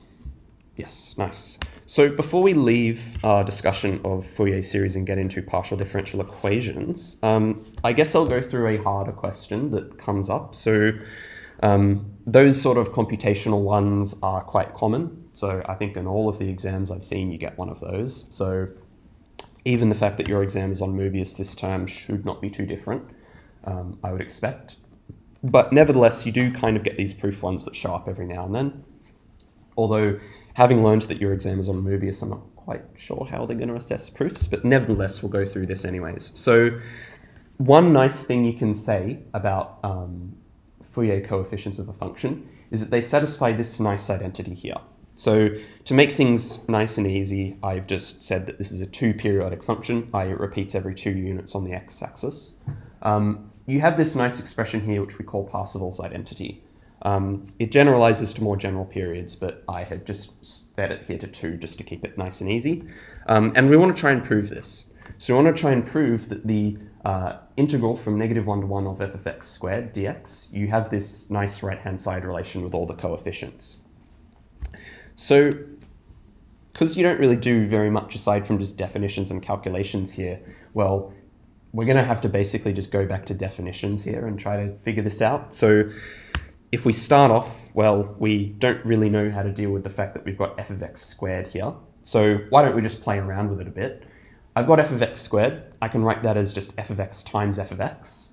And what I can do here, because I'm looking to find something that has Fourier coefficients, I might want to just write one of these f of x terms as the Fourier series representation. I might want to just take the second one, which I've highlighted in red, and instead of writing f of x, I'm going to substitute in its Fourier series. So the trick here is you just want to substitute the series in. The reason that I've picked a 2-periodic function is because now you don't have like fractions in the cosine term. So it's a little bit nicer if you just don't have those floating around. But the original question was actually posed in terms of a general period. But that's the trick here. The first trick here, I guess the key thing to see is that you have nothing else to latch onto. You don't learn any advanced theory about this, so you really just have to use definitions. So in the most basic way, I can just take one of these and I can write it as its Fourier series representation. I now have a naught, a sub n, b sub n in here. So now I can play around with it a bit more. Again, this is just going to be some tedious algebra that I won't split hairs about, but all I've done here is I've just distributed the product inside the integral and then split it up, because obviously the integral is linear across addition, right? So I now split this right-hand side that we had into 3 separate terms. And we're now just going to attack all of these in turn. So let's focus on the first one, then the second one. We won't really do too much on the third one because it'll end up being basically analogous to the second one. So we'll just look at the first 2. So if we look at the first one, I can write it in this way. So again, this is sort of a trick where you have to tease out the definition. What I've seen here is that the integral of -1 to 1 of f of x dx is suspiciously close to the integral definition of a naught to begin with, right? So you've already got an a naught here. We noticed that there was an a naught squared in the thing we're trying to prove. So I guess I'm thinking here, how can I get another a naught out? So what I can do is I can just do the classic multiply by something and divide by that exact same something to in effect multiply by 1. And what I can do here is I can say that this is just going to be 2 times half of that integral. And what is this exactly? What is this red thing here? So if you remember back to the formula, I don't know how much of a chance you got to look at it. What exactly is that red thing that I've put here? A0. Yeah, so someone in the audience has said that this is A0. That's exactly what it is. So if you go all the way back to the beginning, that is pretty much exactly what we've got here, except L is just 1 in this case. So it is exactly the integral of negative 1 to 1 f of x dx, but you just halve it. So again, like I said, there's really not much you can do here aside from just try to feel your way along using definitions. So what I've done here is I have basically just identified that within this expression here, there is another A0 lurking. And obviously once I clean things up a bit, I get 2A0 squared, which is actually the first bit of the thing that we wanted to prove, which is nice. So that deals with the first bit. So if we go back, that's this bit here. You can probably see where this is going, but we're going to get the an squared and the bn squared from the other two things. So let's see how that works. So without being too much of a pedant about the analysis here, we're just going to say that we can swap the integral and the sum, which I guess in this course is always something you can just assume you can do. So originally we had an integral of a sum, which is a bit nasty. In this case, I kind of want the sum outside because that's kind of where I'm going. Is like a previous example is I want to tease out another a sub n in this. So if I just swap these around, I get the sum of this integral here. If I play around a little bit more, I can drag this coefficient a sub n out because it doesn't depend on x, it's just a constant. And now look at what I've got here again. I've got this red integral here of f of x times cosine of n pi x dx from negative 1 to 1. What is this? AN. Yeah, so this is exactly a sub n. So I won't go back to the slides. You can sort of see that that's what it is. But this is exactly a sub n, right? So again, I don't really have any intuition for where I should be going with this other than how can I use my definitions. So if I use my definitions here, I get that this is exactly just a sub n again, and that's where I get the a sub n squared bit.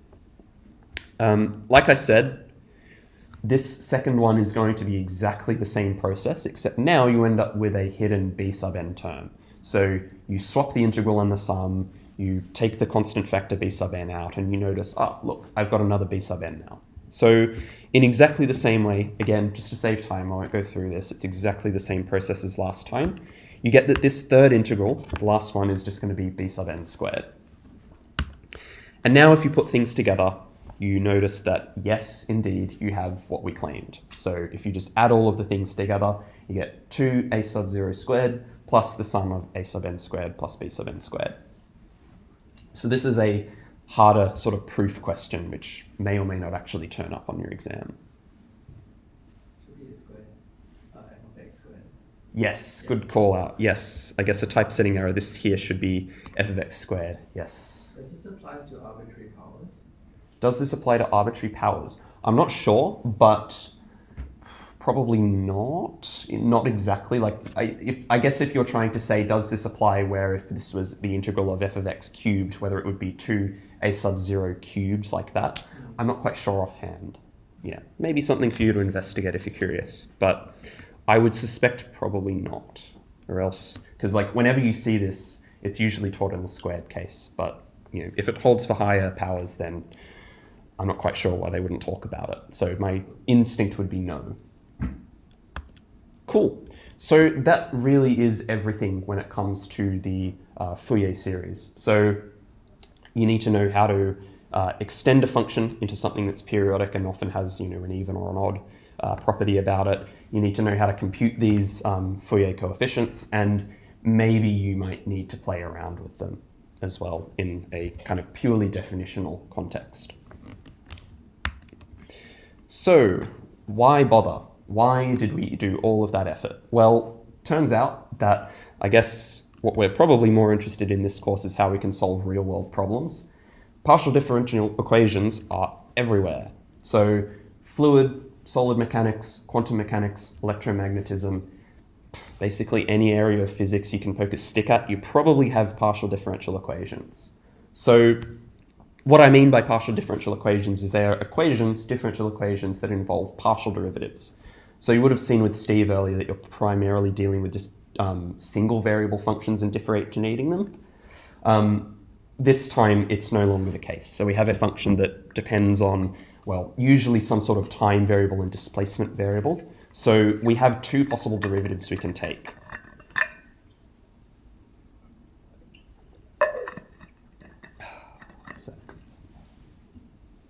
Cool. So the problem with these, or the difficulty that arises is that there is not so much of a well-developed and nice theory of these compared to the regular ordinary differential equations, i.e. there's no magic formula that works for all of these. I guess that's not strictly true for ordinary differential equations either, but it's especially not true for these. Most of these you have no hope of solving analytically, you just have to use numerical methods. But we will focus on some of the ones that we do stand some sort of chance of solving. So these end up having quite nice physical applications as well. So it's not all completely contrived. The first one we look at is going to be the heat equation in one dimension. So the setup for this is that you have some sort of bar, has some particular length, and let me go to my iPad for this. So you have a bar, some length L, and there is initially some sort of heat in this bar. So some sort of heat source has been applied to this, or maybe it just has some resting temperature. And we want to know, how does the temperature change over time? So the way that it turns out you can do this is you look at the partial derivative of U, which will just be the temperature in Celsius. We have this relation here where the derivative with respect to time is equal to some constant, predetermined constant c squared, times the second derivative of U with respect to the displacement, or I guess position on the bar. So that's just the heat equation. I don't know that you have to think too hard about how this actually comes up. You just need to remember what the equation is. So just as a warning throughout my presentation, I'm probably going to write it like the second way with just the subscripts, just because it's a lot nicer than having to write all of these partials all over the place. But really what I'm talking about here with U sub t is I'm taking the derivative with respect to t, and with the double x's here, that's just the second partial derivative. So differentiating this with respect to x twice.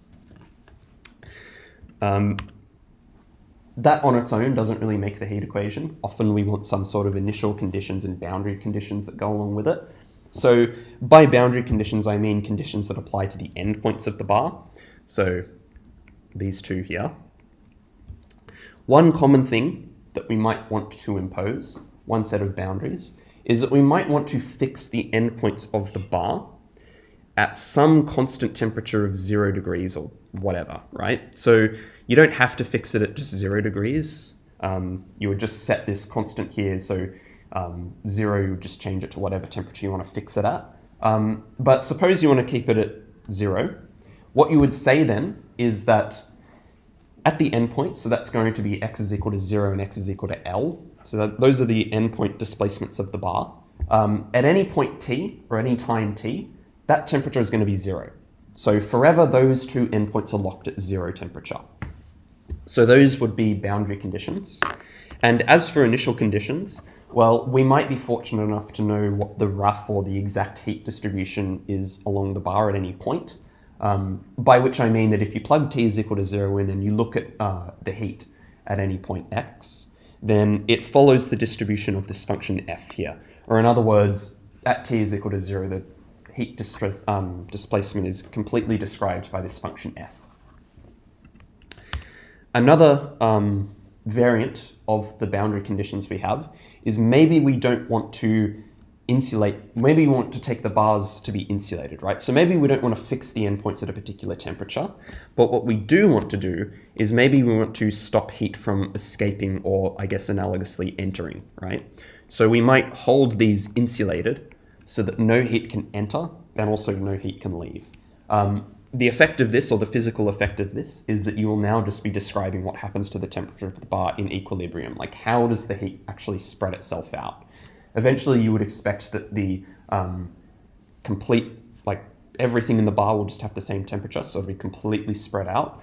But it's interesting to look at, for obviously a finite stretch of time, how that distribution settles.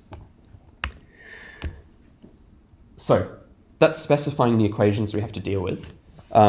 In terms of how we actually solve these, well, there is a general method that we go through here called separation of variables. This is the one that you can use to solve both of the partial differential equations we'll talk about here. After we've done this and walked through an example of the heat equation, we'll have a look at the wave equation. Life is a little bit easier in that wave equation case because there is technically a formula for it, but this method here applies to both equations, and there is no special formula, or else I would have told you, for the heat equation. So to begin with, we're going to have to look at this method. Separation of variables is, I guess, exactly what it sounds like. You're trying, or you're aiming, to separate two variables, or I guess any number of variables, in a partial differential equation, so that at any point you're only really working with a function of one variable. Because when we're working with something of multi-variables, that makes things a little bit harder.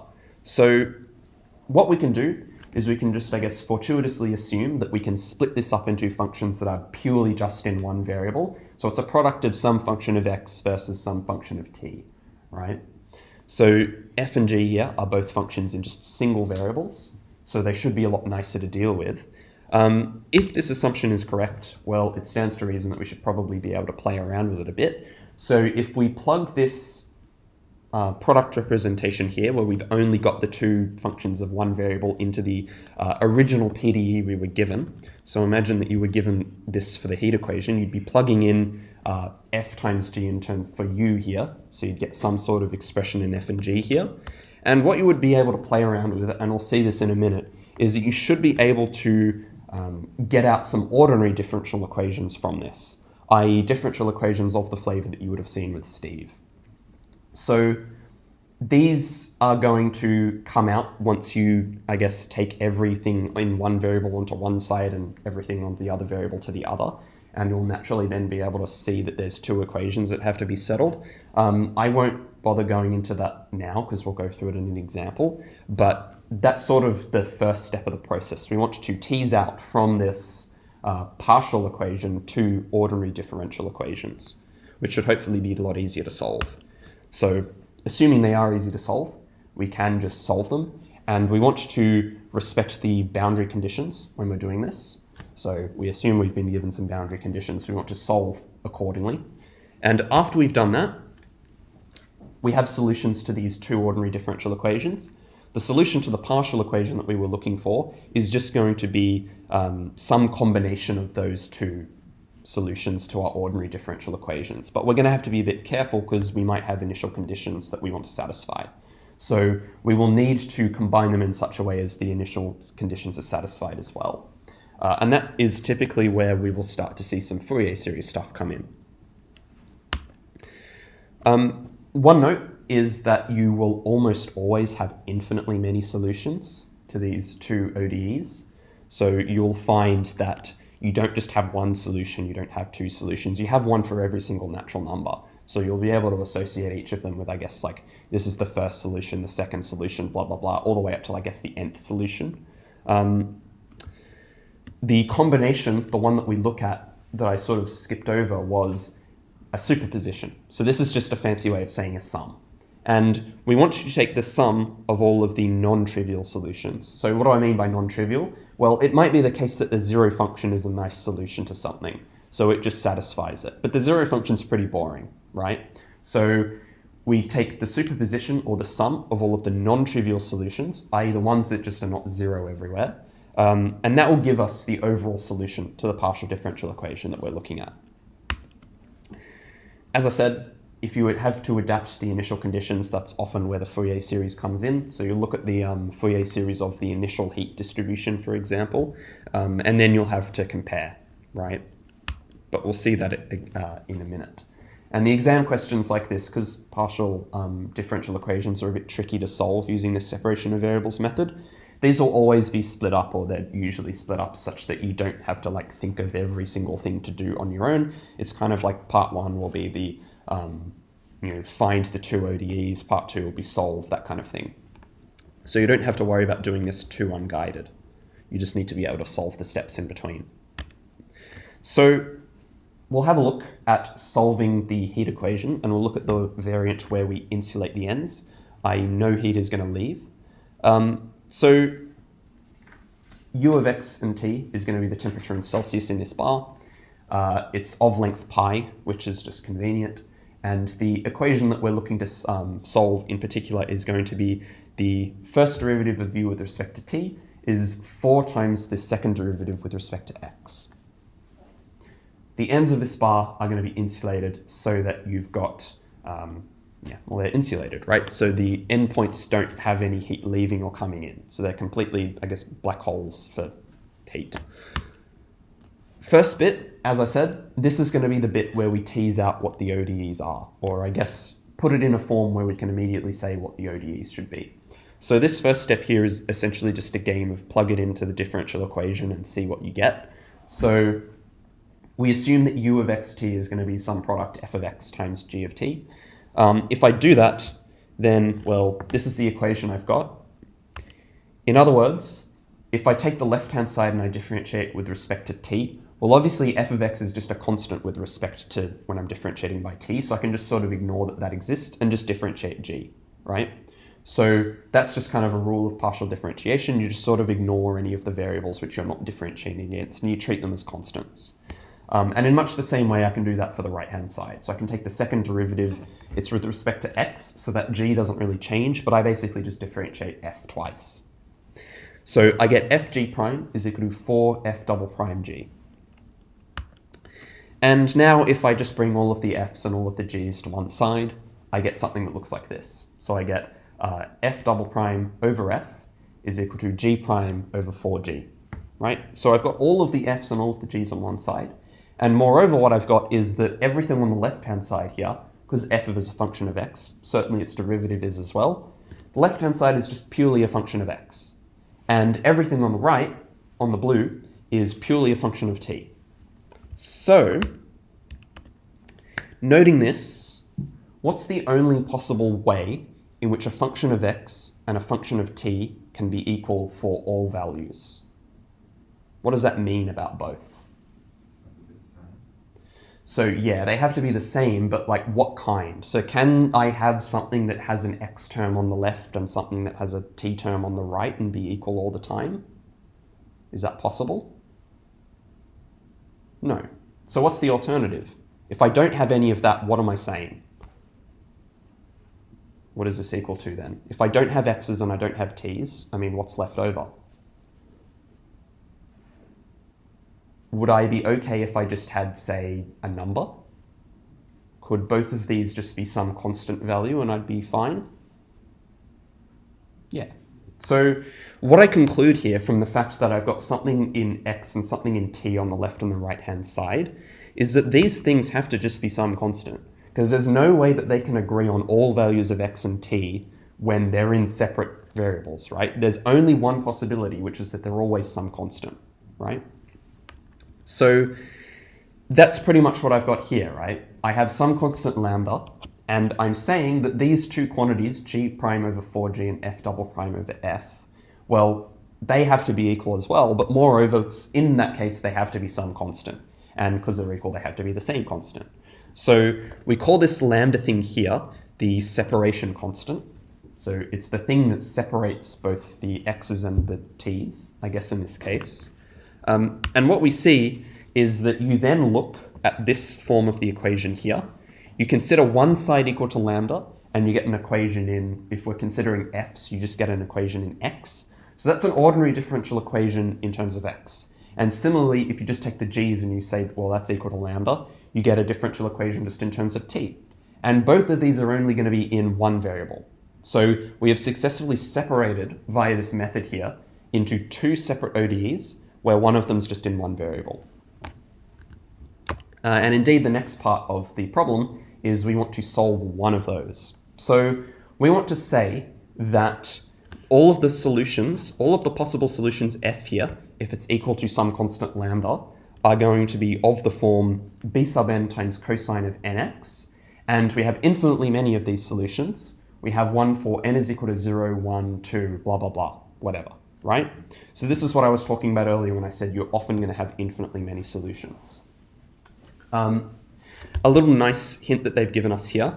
One thing you're going to have to do, unless you're given this sort of information, is you might have to try every single possibility for what this separation constant is going to be. So there are three cases. Could be positive, could be 0, or it could be negative. Now, remembering that we don't really care about any solutions in which it's just 0 everywhere, i.e. we don't really care about f equal to 0 everywhere, that often ends up being a lot of what you solve for. So you might be solving in this case for the positive example, and you'll see that it just gives you the 0 function, which is really boring. They've told us here that we really only have to focus on the negative values, and also trivially, I guess, 0. So we don't have to worry about when lambda is positive. And because we're dealing with second derivatives here, one nice trick that often helps simplify the algebra is a bit, we want to write this as negative of something squared. So lambda is, I guess, non-positive, so it's 0 or negative. So I can just write that as negative k squared for some positive k greater than 0. So some positive k, right? This is often a nice trick we want to do because when we are going to solve this in a minute, we'll see that we actually benefit from not having to take square roots and all of that. So we can always assume that it looks like this. We're just making the algebra a little bit nicer. So given that lambda is going to be negative k squared for some k greater than 0, well, if I just sub in lambda here, I get f double prime over f equal to negative k squared. If I just multiply f on both sides, I get f double prime is negative k squared f. Now, we have seen these equations in first year. This is just a regular second order ordinary differential equation. And we know that we often see maybe exponentials, but also sines and cosines here. You can think about how to solve this, and like you can talk about the characteristic equation and all of that. With this, you're going to get complex roots. Does anyone remember what the solution looks like if we have complex roots? So it might be exponential or it might be sines and cosines. Which of the ones do we think it is? Yeah, so the suggestion is that because this is going to have imaginary roots to our characteristic polynomial, we're probably going to end up with sines and cosines. And indeed, that's the kind of form we would expect. So the reason that I insist on writing negative k squared instead of just some negative value is because if I didn't, I would have to have square root of k here. And that's just a bit ugly, right? When you're dealing with all of this, it's nice if you just don't have to worry about the square roots. So that's where the trick comes from. So if we remember a little bit from first year, we can realize that solutions to this equation here are just going to be exactly of this form, right? So now we need to figure out what A and B are. So we have some initial data, namely we have that, well, I guess U, if we go back and look at our equation, the derivative with respect to x at 0 for any t is just going to be 0. Well, we don't have any t's in this case, so this is essentially just saying that at any point we've got f prime of 0 is 0. So this first condition here, this u sub x 0t, that's just going to be the derivative with respect to f at 0. And similarly, the second bit here where we've got it at pi, that's just going to be the derivative at pi. So what I have on the slides is that you've got f prime of 0 equal to f prime of pi is 0, right? So that's just rephrasing the boundary conditions in terms of the function that we've got here for f. So now it's just a game of identifying coefficients. So if I've got f prime of 0, well, if I differentiate that, I'm going to get ka cosine kx minus kb sine of kx. And if I then plug in 0 in, I get something like this. Well, clearly sine 0 is 0. We've seen that already. So I basically just have to worry about the ka cosine 0 bit, but cosine 0 is just 1. So my life gets even easier. I just have ka equal to 0. Now, two situations here. I guess trivially we've got k is equal to 0, but we're assuming that k can be like any 0 or negative value. So it's probably more prudent to say that a is equal to 0 here. So I guess certainly k equals 0 is a solution, but if we do that, we end up with just a constant, right? So if we plug k is equal to 0 into our guess, we essentially just end up with a constant. So we'll recover those constants anyway in the end, but we can basically just assume here, be a bit more prudent and say that, well, it's probably the case that a has to be the thing that's 0 here, right? So if I do that, when I'm looking for the second one, so we've used the f prime of 0 bit. If I look at the f prime of pi equation to get the value of what the other coefficient we haven't found is yet, well, I can just sort of forget that the a sine kx bit exists because I've said that a has to be 0. So now I'm just looking at the b cosine kx bit. If I differentiate and put in my pi's instead of my x's, what do we think this is? So I guess negative k, we just assume that, well, yes, I guess we could say that it's 0, but that's just going to recover a constant term. B, well, if that was 0, that would sort of suck because then we just have the trivial 0 solution. So of these three factors here, it probably has to be the case that sine k pi is the one that's 0.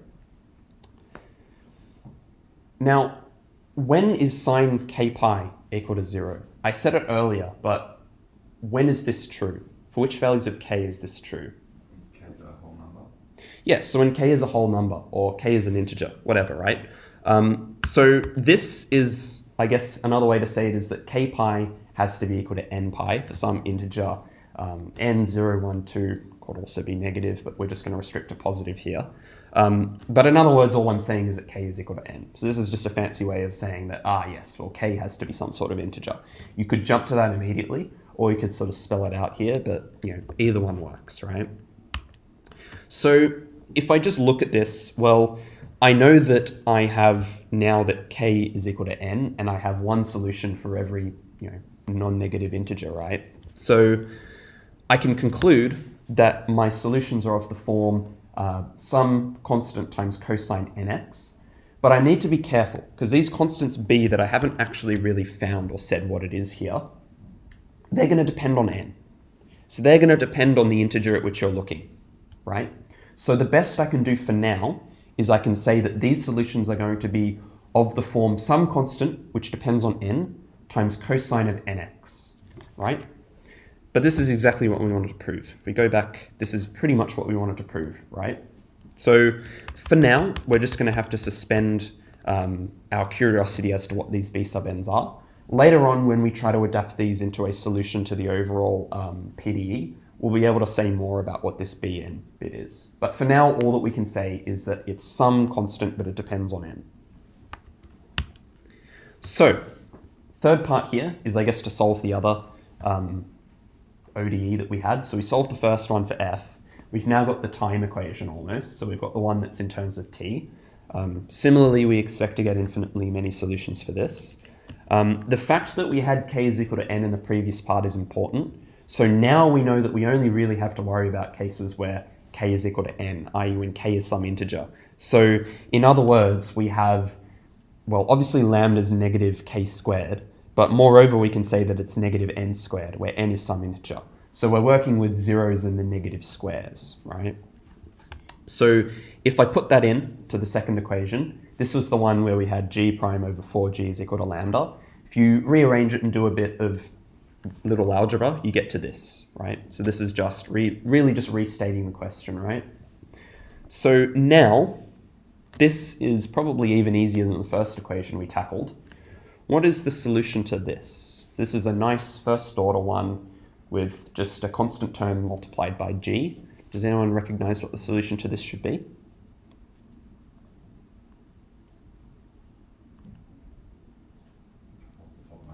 So what kind of function has the property where you differentiate it, it's just a constant times that function again? e to the x on e to the negative x on 4n squared. Yeah, so there was a lot of good ideas there, and that this looks suspiciously like what an exponential function does. So if you differentiate that, you basically just pull the constant term down. The suggestion was that we want to differentiate, not differentiate, we wanted to divide, right? So divide by 4n squared. Not quite, so it's close, but we actually want to multiply here. So what you can say is that, well, you've got e to the negative 4n squared t. So why do I say that? Well, if you differentiate this with respect to t, negative 4n squared is basically just a constant. So you end up multiplying negative 4n squared times e to the negative 4n squared t, but that's exactly negative 4n squared g, isn't it? Yeah. So if this was dividing by 4n squared, then yes, certainly we would divide the argument, but in this case, we actually wanted to multiply. But recognizing that this was exponential is good because this is, yeah, I guess it's the basic equation that the exponential function satisfies. It's nice that it's just a constant multiple of its original thing when you take its derivative. So that sort of finishes it here. So this is really all we had to do. So now we know the solutions, all of the infinitely many solutions for the f and the g functions. We have a one-to-one pairing where we've got one of each for every integer. Now, we want to try and put it together into a solution for the overall partial differential equation. And this is kind of where a previous part of the question might tie in. So I haven't covered where the Fourier series bit pipes in here, but that's exactly where it's going to put in. So in this exam, one of the earlier questions on this same page, this is the last question of the exam. The last question, that first bit, was you had this function here, so this f of x is equal to 1 when it's between 0 and pi on 2 and 0 otherwise, from pi on 2 to pi, yeah. You had, in your first question there, to prove that that had that Fourier series. So you take this function, compute its even periodic extension, and then look at its Fourier series. You were asked to find, or prove, I can't remember off the top of my head, that this was the series that you get. So for the sake of this demo, I'm going to assume that in doing this paper, or imagining we're doing this exam, we got this answer. So this was the thing that we had to work with. So this function here, f of x, is given by this Fourier series, right? And it's convenient because we've now said that the initial temperature distribution of this bar is exactly this bit here. So it's exactly this function here. So the initial temperature distribution, I guess, is just 1 degree for half of the bar and then 0 for the other half. That's exactly what we've got to work with.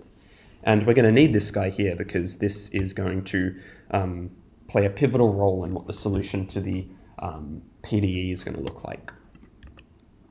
So if we start by just looking at what the solution ought to be from first principles, well, we're going to have, I guess, infinitely many like sub-solutions, I guess, for u of xt. So they're just going to be the products of these guys here, right? We've got infinitely many of them. And I said earlier that we should just sum them and we get an overall solution. So that's exactly what I'm doing here. You just sum the products of these two things, and eventually what you end up with after you've plugged in the things that we identified in the previous two parts, you get a function that looks a bit like this, right? So now this looks a bit like a Fourier series, doesn't it? Because we've got cosines and we've got some coefficients and all of that. We have this extra term that depends on t, but it just sort of floats there and it doesn't really matter, right? But now what we can do is, well, if I plug t is equal to 0 here, this one here just goes away because I have e to the 0, that's just 1. I end up with exactly this, so just b sub n times cosine of nx. But if I go back to the previous bit, I know what f of x is as a Fourier series. I know that it looks like this, right? It is a little bit more complicated than the example we went through, but if you look through the details there, you see that like this 2 over n pi sine n pi over 2 bit, that's the Fourier coefficient, but it does still have a cosine of nx here. And obviously we also have the constant out the front. So we now just need to play a game of identifying coefficients. So we need to find what these b sub n's should be. So this is the point at which we're able to say more precisely what they should be. So if I look at the coefficients here, well, I guess let's start with the constant term. So on the left, I have, I guess, the constant term because cosine of 0 is just going to be 1. That's just going to be b sub 0, right? So the constant term on the left of this sum here, that's just going to be b sub 0, right? If I identify with the right-hand side, what does that mean? So what is b0? Half. Yes. So it has to be the case that b0 is half, right? has to be the case if we just look at the constant term on either side that b naught is half. What about the b sub n for n greater than or equal to 1? What is that in this case? So we've accounted for this constant term here. We've got this infinite sum. Which bit in this infinite sum is going to be the b sub n? The coefficient of cost. Yeah. So in this case, what we actually see is that we have a one-to-one relationship between these solutions to the ODE, these coefficients that depended upon n, and these Fourier cosine coefficients, right? They're exactly the same. So this 2 over n pi times sine n pi over 2, that's exactly what the a sub n's would have been when you're finding the Fourier series. And it just so happens that the capital B sub n's here, when we're solving the ODE, ended up being the same thing, once we account for the fact that it has this initial temperature distribution, right? So that is pretty much it. So we've just identified that that has that representation. I guess technically the last bit of this question is you should probably plug that in here, but like, I don't know, just saving space, I won't. We'll see that in a minute we're going to have to do that anyways. The last part of this question, the final bit, is that we want to just find out what the equilibrium temperature is as we let T go forever. So what is, at the end of time, what's the eventual temperature of this going to be? Because remember I said that initially we fix the ends so that there's no heat coming in or leaving. So the heat obviously has to normalize, right? So if I plug in my B sub n's, I get this unholy expression here, which is just quite big. But now, if I take the limit as T goes to infinity, well, this bit here is just going to go to 0, right? Because this is a negative of a really big number, and that's just going to go to 0. So ultimately, this whole sum here tends to 0 in the limit. And we're left over with just this constant term. So ultimately, we just get a temperature in equilibrium at the end of time everywhere across the bar of just half, right? Yeah, so that's typically how these PDE questions go. They just sort of have a couple different parts where you have to solve equations, identify, plug it in, that kind of thing, right? So they're very formulaic, but they will split it up like this so that you don't have to like solve this from start to finish off the top of your head. Does this all make sense? Yes, cool. So I think I've basically said all of what was on that slide anyways, but like, again, you might have to try every single separation constant possibility, positive, 0, negative. In this case, we were told which one would give non-trivial solutions, but if you don't, you're going to have to consider all of them, which is a bit annoying, but that's just sort of what it is. And as I said, an earlier Fourier series question will often tie into these. So final sort of PDE that we look at is this wave equation. So very much the same, different physical setup this time. So the physical setup this time is instead we've got some sort of string that is initially taut, initially stretched.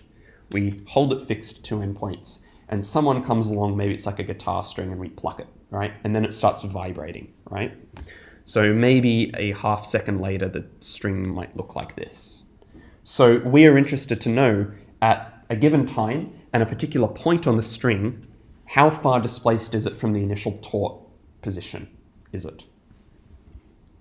So that's what the wave equation is, and if you believe it or not, this is what the wave equation actually ends up looking like. So this sort of dynamic has this PDE, right? So it's just the second derivative with respect to u this time, but the right-hand side is basically the same. So it's very much like the heat equation, except now you've just got two partials. Similarly, you've got a set of boundary and initial conditions you can impose.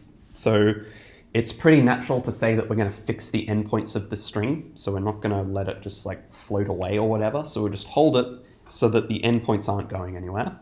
So that's just encountered by these boundary conditions we've got here. And the initial conditions might be in the same way as we knew the initial temperature distribution. We might know the initial displacement and velocity.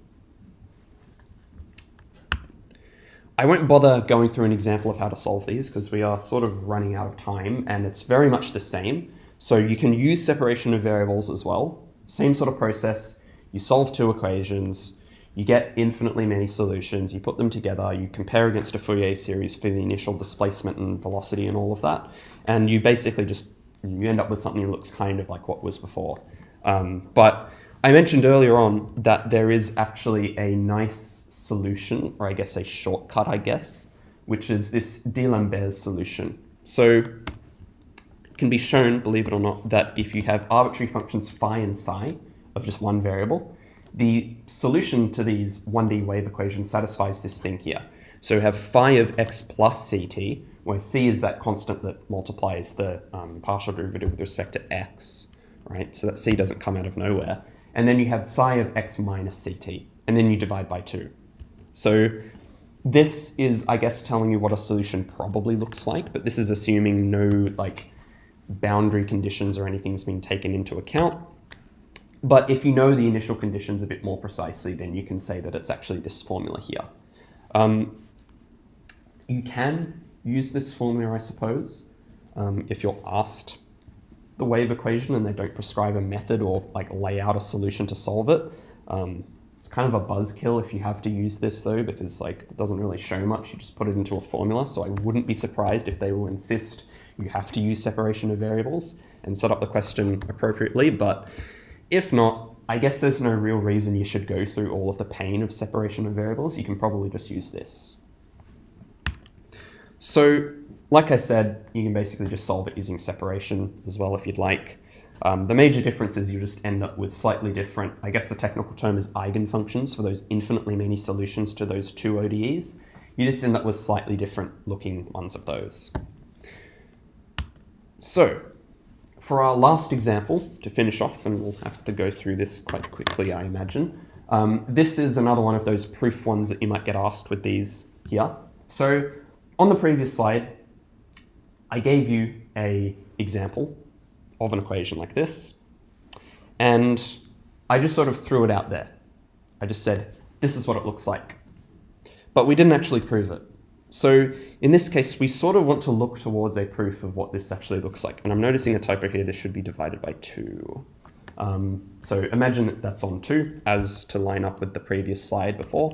We want to show that for this particular wave equation here, where c is equal to 3, so we've got 9, 3 squared, c is equal to 3 here.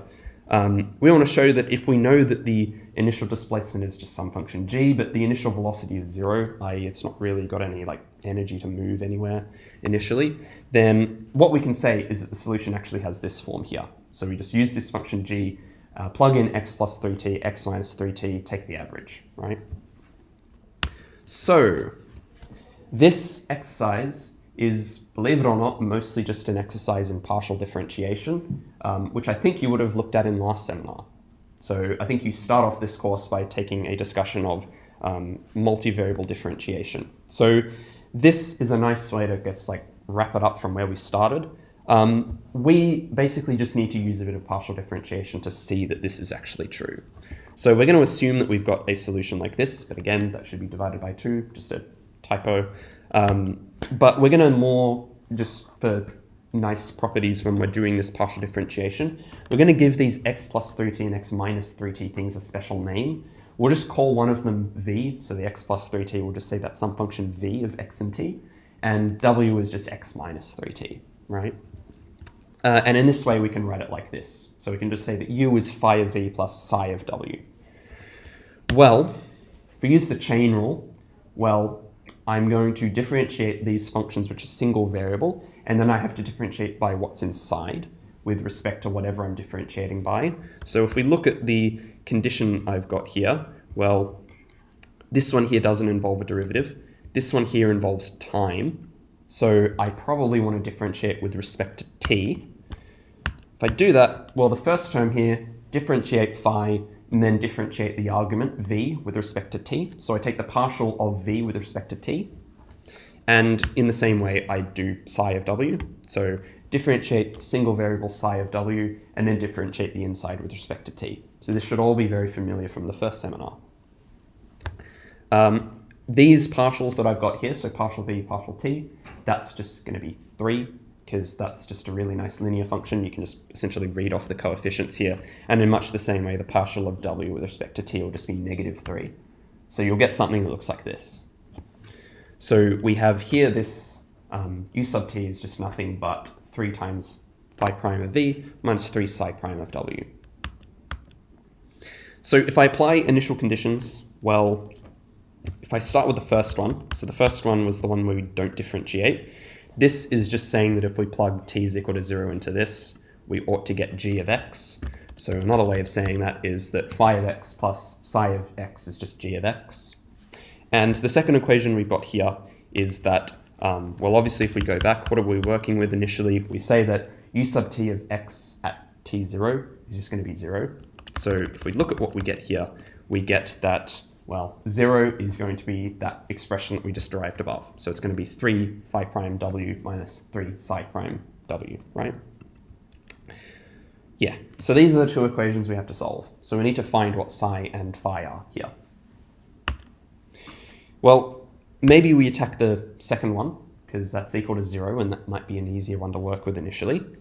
Because we've got 0, I can sort of forget that this factor of 3 exists, i.e. I can just divide both sides by 3, and the 0 doesn't care, it stays 0. So if I integrate now, then obviously I'm integrating 0 on the left, 0 on the right-hand side, and that thing from before on the left. Well, these are just single variable functions, so we basically just get that phi of x minus psi of x is some constant c, right? So the classic constant of integration. So if we take psi of x over to the other side, we see that phi and psi basically just differ by some constant. So in other words, I can write that phi of x is just psi of x plus some constant c. Now, if I sub this in to the first equation, so the first equation here was this one, I know what phi of x is now. It's just psi of x plus c. So if I plug that in, I basically just get this. So 2 psi of x plus c is equal to g of x. But it's pretty easy to solve for what psi of x is now, right? I can basically just take the constant to the other side, divide by 2. So now I have that psi of x is gx minus c over 2. And in much the same way, I now know what psi of x is, so now I can just plug it into the formula I had for phi of x. So that's just going to be gx minus c over 2 plus c. And if you work that out, you basically just flip this negative c to a plus c, right? So now you have that psi of x plus phi of x. That's just going to have this here. And now if I add these two together, I get exactly what was claimed earlier. So the plus c and the negative c cancel, and I just get g of v plus g of w over 2, but I initially said that v was x plus 3t and w was x minus 3t, so I get exactly what was claimed. So again, this actually wasn't really anything about PDEs at all. This is just proving something that you claim in the course about them, but really it was basically just a test of how good are you at multivariable differentiation. And with that, that concludes this set of seminars. So thank you for watching and best of luck with your exams. Any questions before we finish, I guess? No?